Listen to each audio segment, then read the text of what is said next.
Wendomemion Tonafa, une émission qui vous enseigne, vous éduque sur des thématiques précises. Wendomemion Tonafa, c'est avec le pasteur Pierre Rousseau. Que le Seigneur vous bénisse. Nous sommes là pour vous enseigner sur le foyer. Le thème que nous voulons développer est intitulé Comment vivre un foyer heureux.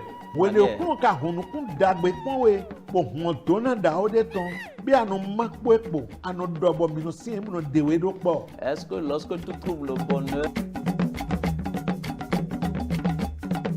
Wendomemion Tonafa, c'est tous les jeudis à 21h30 et les samedis à 10h30 sur la télé évangélique. Wendomemion Tonafa, suivez et apportez une touche spéciale à votre foyer.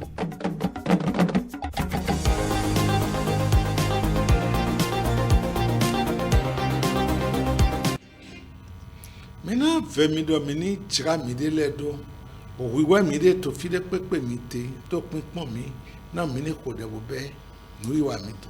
Où que vous soyez en train de nous regarder en ce moment, nous vous supplions de vous préparer pour que nous puissions prier et commencer notre émission. To inko Jésus Christ to me mi ko de. Dans le nom de Jésus-Christ, nous avons prié. Chikwe Yahweh leblano. Dieu miséricordieux, Alokoda meto kokpe na meto. le secours et le bienfaiteur. Yemeno zedaga. Toi qui élèves, nous te remercions pour ta grâce et ta protection sur nous. Reçois l'action de grâce, reçois l'honneur et la gloire. L'heure a sonné, nous sommes déjà là. Nous voulions t'écouter. Saint-Esprit, prend le contrôle. Père, démontre-toi. Jésus-Christ, permet à ce que nous voyions ton autorité. En toutes choses, que la gloire soit ta portion. Merci parce que tu nous as exaucés. Au nom de Jésus-Christ, notre Sauveur, que nous avons ainsi prié. Amen.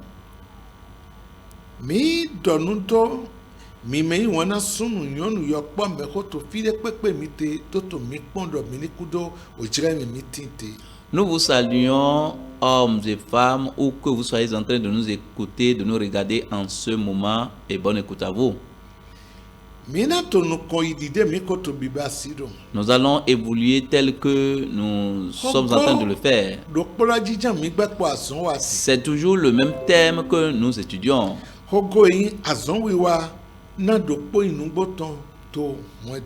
Le thème qui est intitulé « Œuvrer pour la vraie unité dans le foyer ».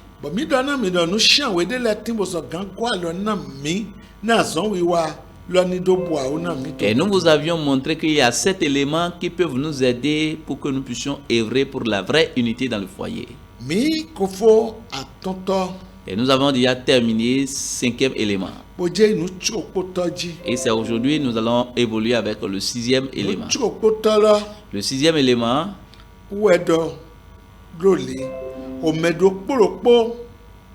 ni no wole bona azon renye tonto mwedome bono we kanji.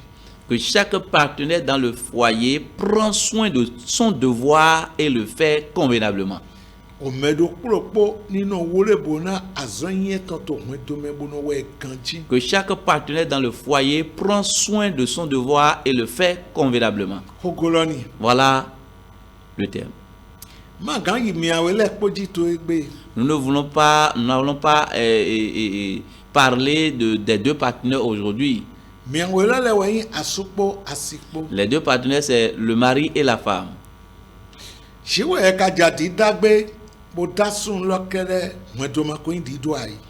Dieu a créé et il a créé seulement l'homme. Le foyer n'était pas encore institué. Et il a dit maintenant, il n'est pas bon que l'homme soit seul. Et c'est en ce temps-là qu'il a fait son aide. Et le foyer a été institué. Celui-là qu'il a pris comme aide.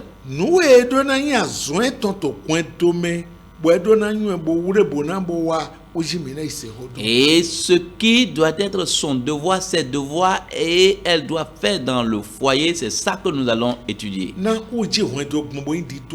C'est à travers elle que le foyer a été fondé. Et on a dit, elle est l'aide. Et quels sont les devoirs qu'elle doit exécuter dans le foyer? Et cela va nous amener dans l'épître de Paul aux Éphésiens, chapitre 5. Nous allons lire du verset 22 au verset 24. Il est écrit: Femmes, soyez soumises à vos maris comme au Seigneur, car le mari est le chef de la femme, comme Christ est le chef de l'Église, qui est son corps et dont il est le sauveur. Or, de même que l'Église est soumise à Christ, les femmes aussi doivent l'être à leur mari en toutes choses. Mi asilemi. Minobasi memekro hana sumiton leta idi hana okruno. Na suwe ota asiton. Iye Christ yin ota aguntondo. Ewo sowe munekanto agbasato. Ene utu. Dile agun memekro hana Christido. Mowe asilega ni hana asuye ton le to onu bokbome. Voilà le premier passage que nous allons lire premièrement. Femme, dit asito en tant qu'épouse dans le foyer, le premier devoir que Dieu te demande de faire, c'est que tu dois te soumettre à ton mari. Tel que l'Église se soumet à l'Église et à Christ. Voilà la première des choses. Tu dois te soumettre, tu dois être soumise à ton mari. Et la Bible dit que c'est ton mari qui est le chef, qui est ton chef. C'est lui qui a l'autorité sur toi. Tu dois te soumettre à lui. Tel que le corps se soumet à la tête. Tu dois connaître cela. Lorsque tu es venu dans le foyer et vous avez célébré le mariage digne, l'État t'a donné l'autorité, l'attestation, ce que tu es sous son autorité.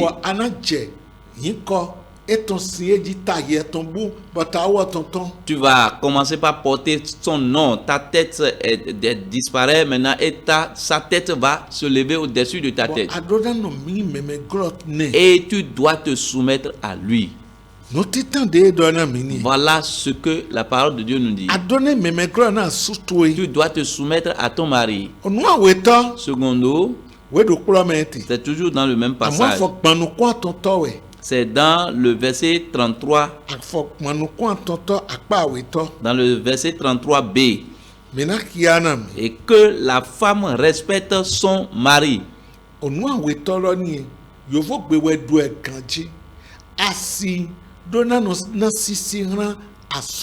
La femme doit respecter son mari. Ton mari, c'est quelqu'un que tu dois respecter. Même si tu es plus âgé que lui, parce que cela arrive. Si cela arriverait que tu as étudié plus que lui.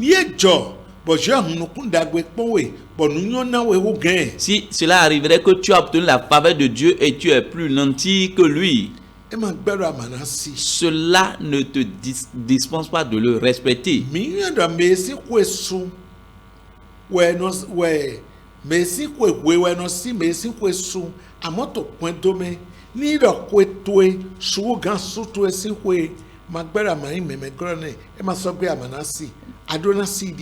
Nous savons que c'est celui qui est moins âgé qui respecte celui qui est plus âgé. Mais en ce qui concerne le foyer, si tu es plus âgé que ton mari, tu dois le respecter. Et nous allons commencer par énumérer certaines choses. Premièrement, qui est la plus importante pour que tu es arrivé dans le foyer. Dieu t'a mis là en tant qu'aide.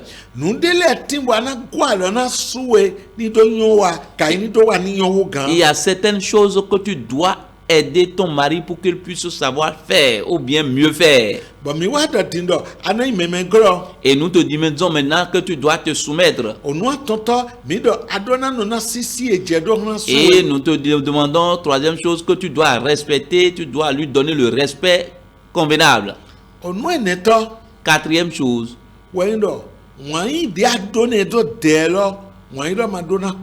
l'amour dont tu l'avais pour lui avant de le marier, cet amour ne doit pas mourir.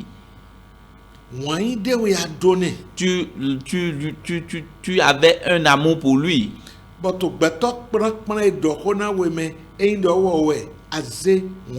Et parmi tous ces hommes, ces multitudes d'hommes qui t'ont côtoyé, tu l'as accepté seul. Ça peut arriver que ce n'était pas lui qui est la première personne qui t'a demandé la main. Et cela peut aussi arriver que s'il n'était pas la dernière personne, le dernier homme. Cela voudra dire que tu lui as déjà dit oui avant que d'autres te courtisent. Et à cause de l'amour que tu as pour lui, tu es dans son foyer aujourd'hui. Et il y a certaines personnes qui disputent avec cela.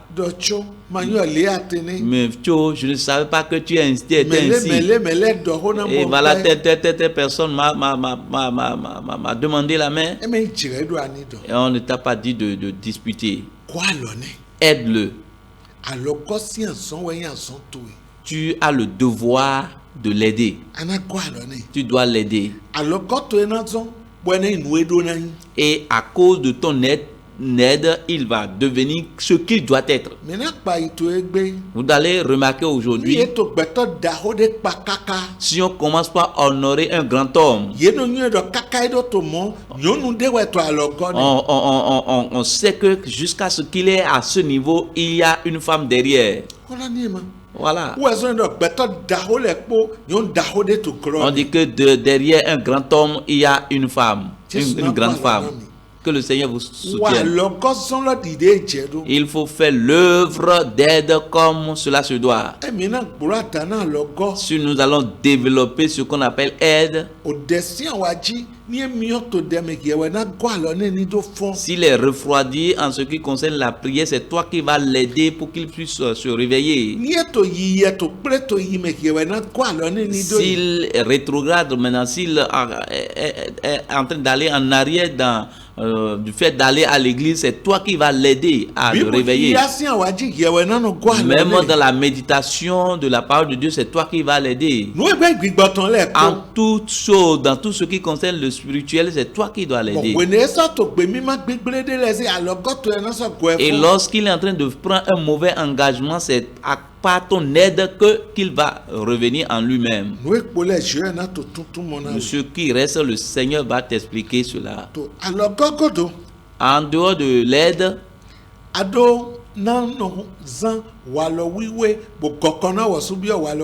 tu dois utiliser la pureté et l'introduire aussi dans la pureté. Et si Dieu vous donne des enfants, c'est toi qui es là pour aider ces enfants à mener une vie de pureté. Le développement du foyer dépend de la femme.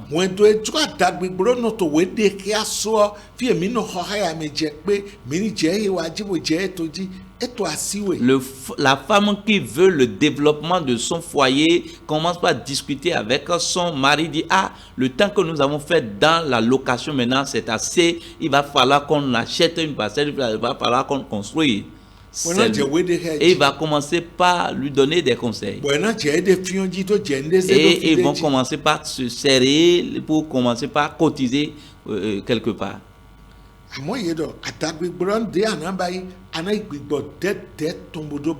Et lorsqu'on parle de développement, tu dois utiliser l'esprit de douceur pour pouvoir faire cela. Que le Seigneur vous soutienne. À l'endroit de toi que ton mari n'a pas encore reçu le Seigneur, la Bible montre que pour recevoir le Seigneur, cela dépend de toi. Et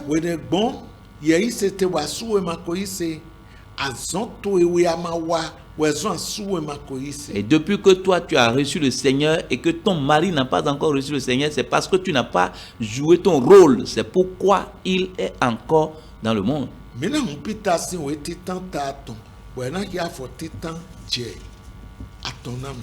Ouvrons 1 Pierre chapitre 3. Du verset 1 à 3. Femmes, soyez de même soumises à vos maris, afin que, si quelques-uns n'obéissent point à la parole, ils soient gagnés sans parole par la conduite de leurs femmes, en voyant votre manière de vivre chaste et réservée. Ayez non cette parure extérieure qui consiste dans les cheveux tressés, les ornements d'or ou les habits qu'on revêt. Mais la parure intérieure est cachée dans le cœur, la pureté incorruptible d'un esprit doux et paisible qui est d'un grand prix devant Dieu.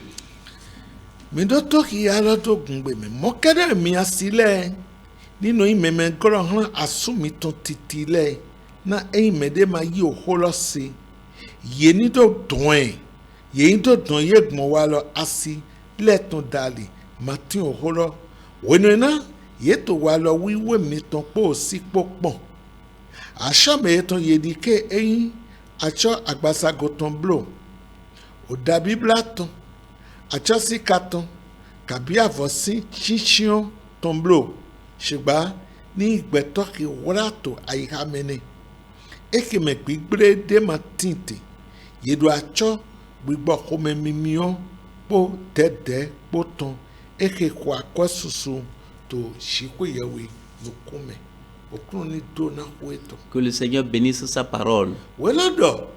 La parole déclare: mi asile, vous les femmes, soumettez-vous à vos maris. Et ceux qui n'ont pas accepté cette parole, les paroles, qu'ils soient gagnés au travers de votre conduite. Qu'ils soient gagnés au travers de vos comportements. Parce qu'ils connaissaient ton comportement avant que tu ne reçoives le Seigneur.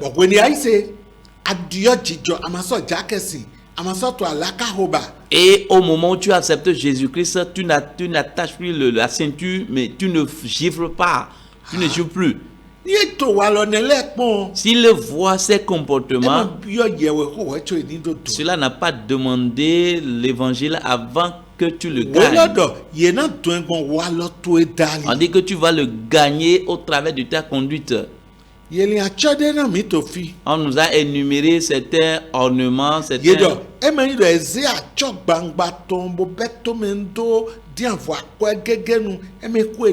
On a dit de ne pas, ce n'est pas le fait de porter des ornements, des boucles d'oreilles, des cheveux, de s'habiller. Non, ce n'est pas ça qu'on a dit. On parle de quel ornement?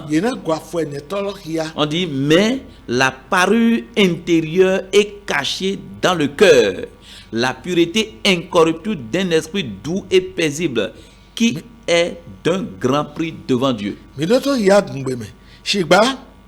Yeni gbeto ke wora to aihamene eke me gbigbre de matinte yedo achok gbigbo ho me mimio po dede tonpo ehe kwa kosusu to shiko yewe nukume acho e wora to komene la parure cachée à l'intérieur, walo mimio la douceur, le paisible. Si le mari commence par faire du bruit, toi tu es paisible. Et il savait que toi tu faisais aussi des bruits, tu es brutal. Et c'est ce comportement, c'est cette parure intérieure là que tu veux. Ce n'est pas l'ornement extérieur, non. Ce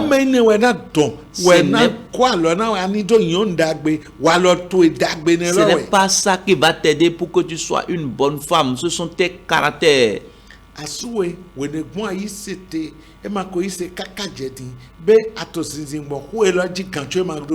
Et toi, femme, depuis que tu as reçu le Seigneur et que ton mari n'a pas encore accepté le Seigneur, est-ce que tu es en train de mettre en application cette parole? Ici, je voudrais t'expliquer quelque chose.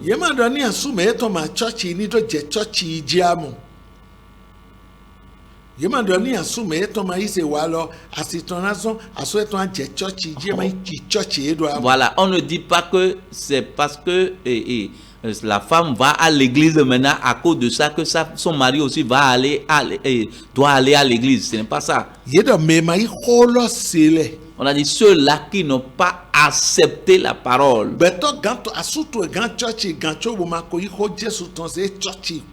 Ton mari peut être en train d'aller à l'église et ne pas accepter la parole. Il va uniquement à l'église.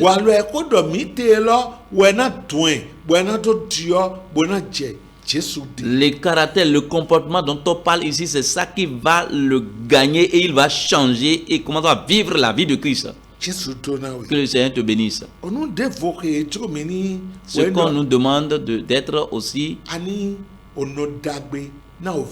que tu sois une bonne mère pour les enfants. Et tu vas les orienter et prends soin d'eux. Et tu vas aider ton mari pour que vous, ensemble, vous puissiez les éduquer.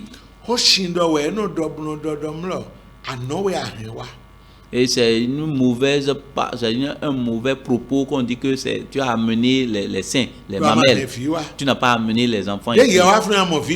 Au moment où toi tu étais arrivé, tu as trouvé les enfants là.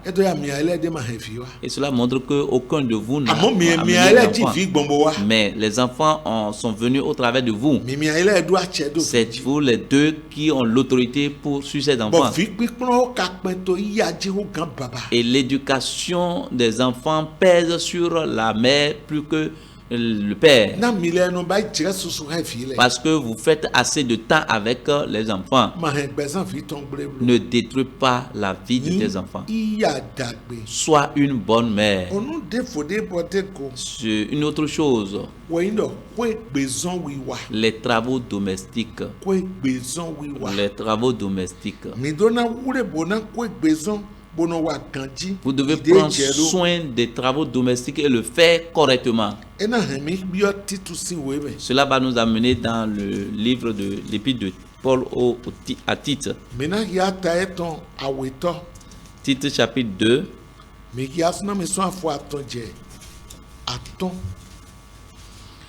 Verset 3 à 5. Dit que les femmes âgées doivent aussi avoir l'extérieur qui convient à la sainteté, n'être ni médisantes, ni adonnées au vin, qu'elles doivent donner de bonnes instructions, dans le but d'apprendre aux jeunes femmes à aimer leur mari et leurs enfants, à être retenues, chastes, occupées aux soins domestiques, bonnes, soumises à leur mari, afin que la parole de Dieu ne soit pas blasphémée. Mi docteur yalo to kungbe me titu tawi afo atonji aton mokalewe nyonu me kolega do yeni tindo jijoke jeke wiweme mayi wejeto lalono mayi sinmuno mekploto onu dagbele ton na yeni do kplo yo ponyonu le na do yin weno na do no yin wana asuye ton le na do no yin wana oviye ton le na do yin nu eto wewe no na do yo kwegbe no to mendagbe helita ina asuye ton titile na ho jeton manando yin nous ando gona. Que le Seigneur vous soutienne. De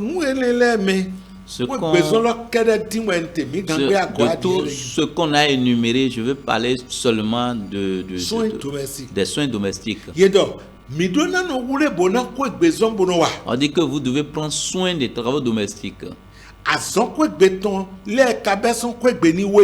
Et les travaux domestiques commencent par la propriété de la maison.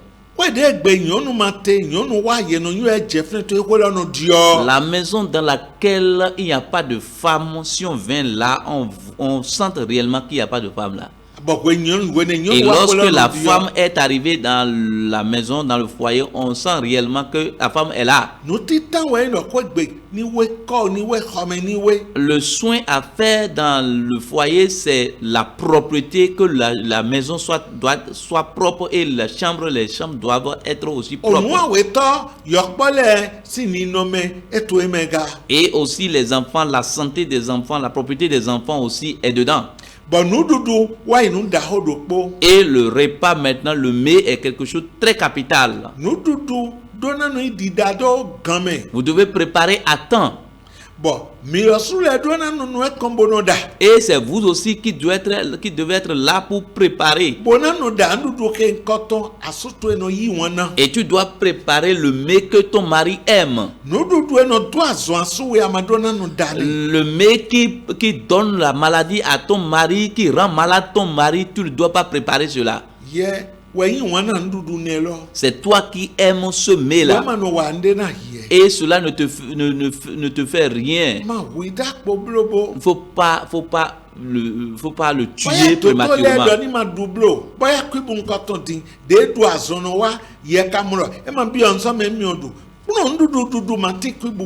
Peut-être ce sont les médecins qui ont dit que de ne pas prendre ci, de ne pas prendre ça. Peut-être le cube et ils n'aiment pas cube.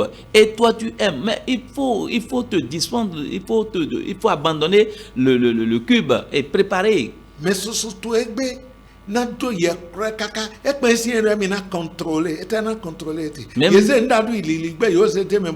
même s'il est là pour contrôler, on va utiliser des stratégies pour mettre du cube dedans, même pour aller écraser le condiment, on va mettre le cube dedans.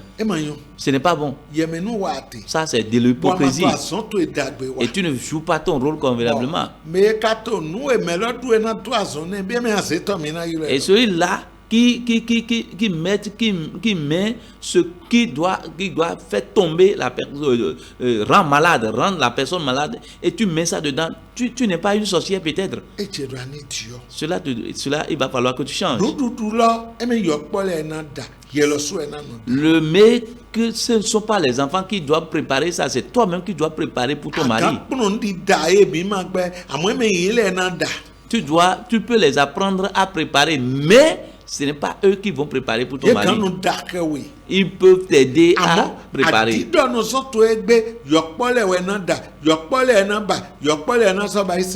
cause de la paresse aujourd'hui, ce sont les enfants qui vont préparer, et les enfants aussi vont prendre cela et aller servir maintenant le mari. Et les enfants placés, les enfants domestiques, beaucoup d'enfants domestiques ont déjà pris la place des femmes aujourd'hui. Il va falloir que tu changes et reviens à ton devoir. Prends soin de ton devoir et le fais correctement. Que le Seigneur te bénisse. Et par la grâce de Dieu, nous allons évoluer. Prions. Père, nous te disons merci. Merci. Nous te remercions à cause de ta grâce et à travers laquelle tu as envoyé ta parole. La raison pour laquelle tu as envoyé cela, que cela soit réalisé et qu'une vie change, un foyer change et que les témoignages s'en suivent. Au nom de Jésus, nous avons ainsi prié. Amen. À la prochaine. Wendomemion Tonafa, c'est tous les jeudis à 21h30 minutes et les samedis à 10h30 minutes sur la télé évangélique. Wendomemion Tonafa, suivez et apportez une touche spéciale à votre foyer.